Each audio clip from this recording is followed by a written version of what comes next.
வீட்டில் மட்டன் ரசம் எப்படி வைக்கலான்னு பார்க்கலாம் வாங்க. நான் வந்து மட்டனில் கொஞ்சம் தண்ணியை நல்லா வேக வச்சு எடுத்துக்கிட்டேன். அதில் மஞ்சத்தூளும் புதினா கொத்தமல்லி கருவேப்பிலை எல்லாமே கட் பண்ணி போட்டாச்சு.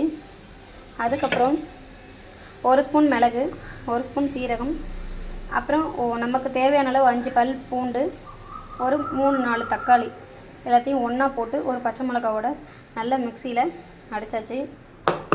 இப்போ நம்ம வானலில் எண்ணெய் ஊற்றணும்.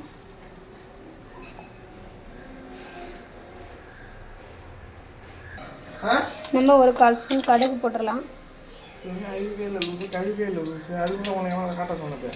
இப்போ இது ரசம் வைத்து கொண்டிருக்கிறேன், நீங்கள் அதை பொறுமையாக கட் பண்ணுங்க. இப்போ கடுகு நல்லா பொரியணும்.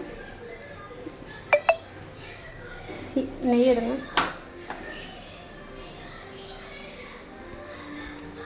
இப்போ கடுகு நல்லா பொரிஞ்சிச்சு. இப்போ நம்ம அந்த அரைச்சி வச்ச பேஸ்ட்டை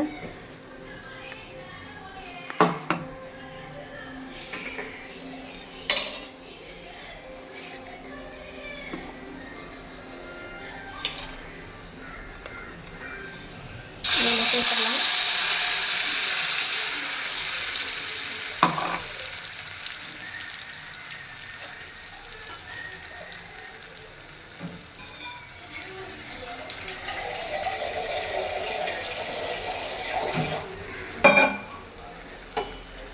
நல்லா ஒரு கிண்டி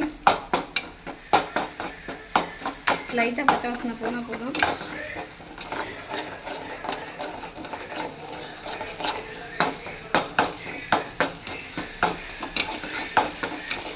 இப்போ இதுக்குள்ளே நம்ம அந்த மட்டன் தண்ணி எடுத்து தேவையான அளவு நம்ம தண்ணி சேர்த்து ஆட் பண்ணிக்கலாம். நான் இப்போ எங்களுக்கு கொஞ்சம் ரசம் தேவைப்படுது. ஸோ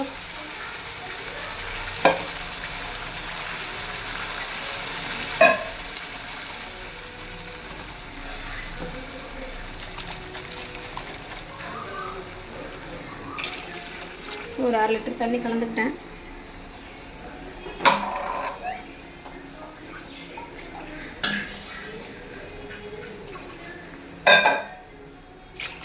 அவ்வளோதான். இப்போ நம்ம இதில் ஆட் பண்ணிட்டோம்னா மட்டன் ரசம் ரெடி. சூப்பராக இருக்கும், சுவையாகவும் இருக்கும். ஆனால் இந்த ரசத்தை வந்து கொஞ்சம் நல்லா கொதிக்க விடணும். ரசத்தை கொதிக்க விட மாட்டாங்க, அது வந்து நம்ம வீட்டில் செய்கிற சாதா ரசம். இது மட்டன் ரசம் வந்து கொஞ்சம் நல்லா கொதிச்சா டேஸ்ட்டாக இருக்கும். ரொம்ப தேவையான அளவு இதில் வந்து உப்பு சேர்த்துக்கலாம்.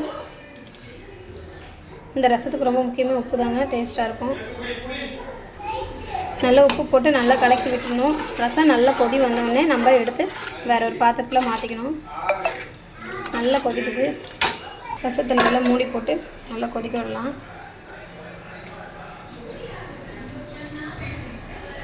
மட்டன் ரசம் வந்து நமக்கு வந்து எவ்வளோக்கு எவ்வளோ கொதிக்குதோ அவ்வளோக்கு அவ்வளோ வந்து டேஸ்டியாக இருக்குங்க. சாப்பாட்டில் போட்டு சாப்பிடும்போது சூப்பை விட டேஸ்ட் வரும். இன்னும் கொதிக்கவே ஆரம்பிக்கல, நல்லா கொதிக்க விடணும்.